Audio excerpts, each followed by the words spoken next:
skit is about to begin. Good evening, everybody, and welcome back to night 2 of Start the Party VBS at Legacy Church. Alright, tonight's theme is everybody's invited to the party. Now, today's story is about Jesus' parable of the wedding feast. And have any of you ever been to a wedding? Yeah, I have. My favorite part is the music. Ooh, the food's so good. And the dancing. Now, you can't go to a wedding without any of the cake, okay? Yeah, you can. Hold on. I bet you wish you had some. Too bad. Okay. Okay. Now, in this parable, wait, does everybody know what a parable is? No. Okay, if not, a parable is a story that teaches, that has a deeper meaning or teaches a lesson at the end. Do y'all think y'all can catch on to the lesson? Well, if you want to, you have to listen very closely and you really have to think outside the box. Because usually, the characters represent something or somebody else. So, are you guys ready for the parable of the wedding feast? Alright, let's go. Once upon a time, there was a king, and his son was getting married. Let's call him Harry. Harry, you're getting married. It's about to be the best day of your life. Don't you guys know that song? If you don't, it's fine. But anyways, the king's son is getting married. Hello, I am the king, and my son's getting married! Okay, I just said that.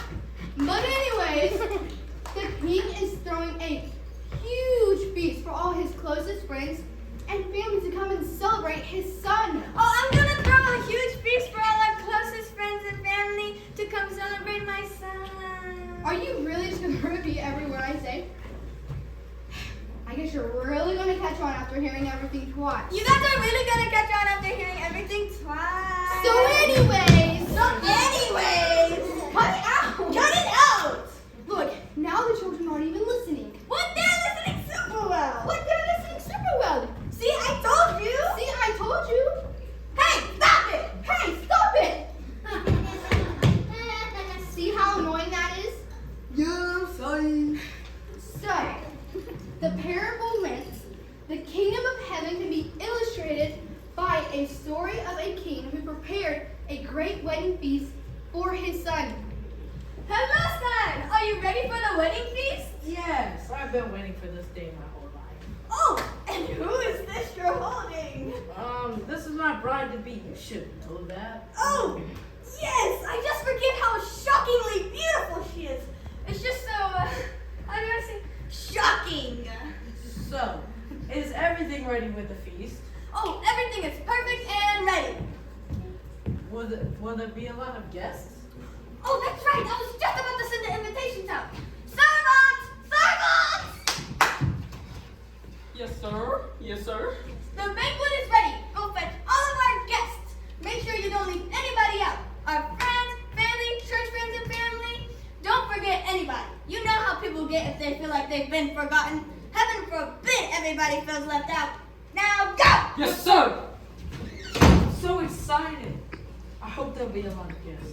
Oh, I hope so too, son. We've been preparing for a long, long time, and I hope everybody can accept our invitation. Yeah, me too. But we should probably go get ready.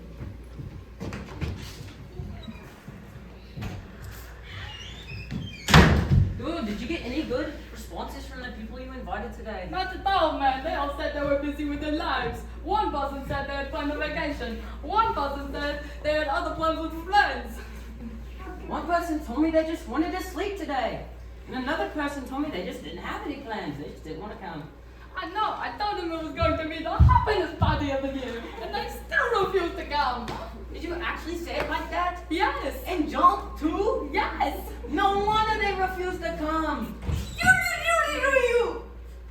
Can you keep it down? If I can hear you, I know my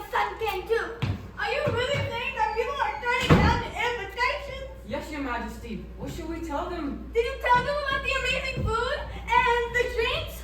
What about the desserts? And the ice cream and the candy?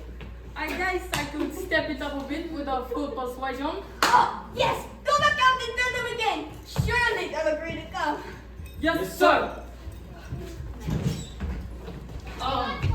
Father, who were you just talking to? Nobody? Is everything still going well with the feast? Oh, absolutely splendid! Now where's your bride? We must get you two ready. Oh, yeah, she's in the back. Mom got a little tired. Well, if you're getting married, you got to get used to that. Women are very tiring. But you'll learn. You'll learn. Okay, I'm getting a little nervous. Everyone is still refusing to come. I know. Did you tell them about the brisket? And the mac and cheese? Did you tell them about the cheeseburgers? And the chicken nuggets? Absolutely. Did you tell them about the ice cream? And what's that? Ice cream cake. Of course. Did you mention the chocolate fountain and all the yummy treats to dip into the fountain? You know it. Actually, I forgot to, but with these guys, I don't think it would have mattered. They just seemed set on not coming. Somebody even ripped up an invitation right in front of my face, like this. No, some of those people were so hostile. I was afraid for my life a time or two. Jimmy, you! Am I hearing you correctly? Yes, Majesty, we're sorry, but nobody has accepted the invitation. And you told them about the food? We even told them about the beauty bags and the golden pajamas they get to take home. That's it! If our guests aren't coming, then we're gonna have to invite everybody else. Go into the streets and invite everyone you see. Don't leave out a single person. Invite them all. Young, old, rich, poor, good, bad, pretty, ugly. Everybody's invited to the party. So, do you want us to invite? Yes! And what about the... Double yes! Wait, and even the... Absolutely! So I guess that would mean... Okay, no more questions. Everyone meets everyone. Go now! Yes, sir. Sir. So in the Bible, it says that the servants went out and invited everybody they saw, good and bad alike. And the banquet was filled with guests. Woohoo! Party! So come on, clap your hands. Everybody party. Nobody's stopping. We're gonna do it right. Have a good time. Offer you Jesus. The store's waiting. It's time to start the party. It's time to start the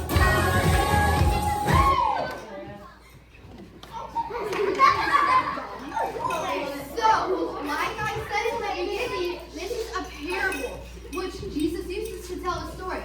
So I'm going to ask you questions to see if you actually thought outside the box.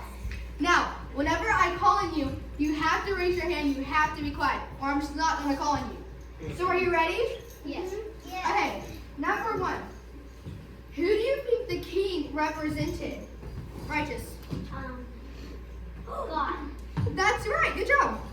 Number two, who do you think the sun represented? Anakin. Good job. And then number three, last question. Who do you think the people who were invited represented? Everyone. Yes, that's right, you and me. So yes, a lot of the times the Bible compares the relationship between Jesus and us to a groom and his bride. And God and Jesus have invited us to live our lives for them and to further the kingdom of heaven here on earth. Now, not everybody is willing to accept this invitation. Have you?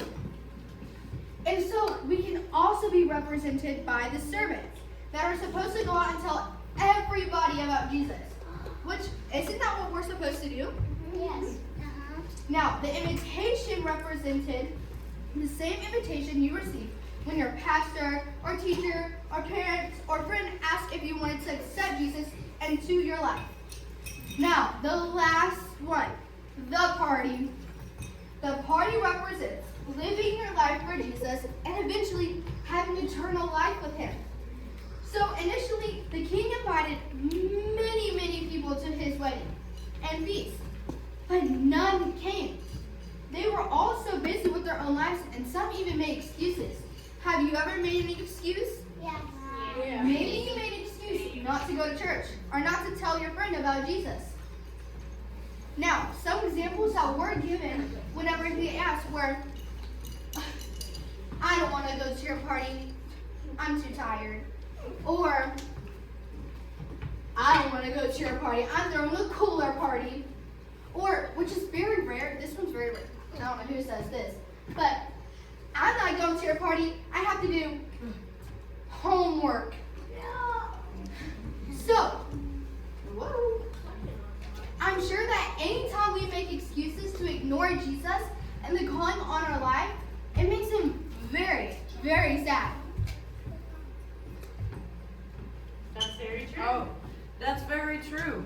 It made me really sad whenever we did so much in the guest book preparations and they didn't even come.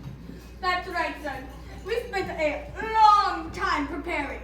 But I am very grateful for all our friends that did decide to show up. Yeah, but that reminds me, we should do our father-son dance. What?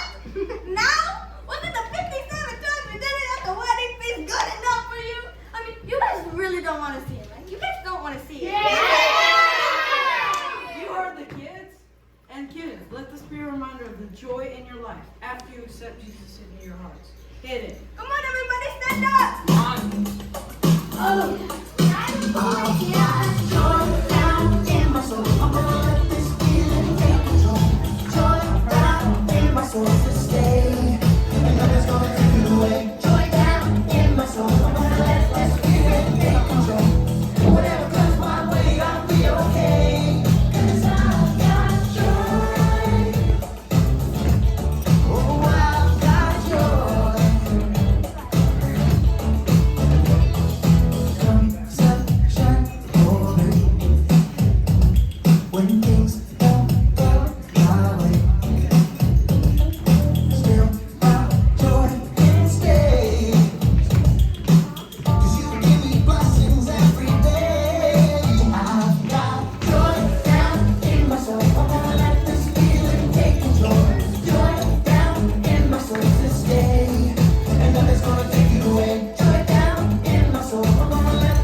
Jesus because everybody's invited to the party.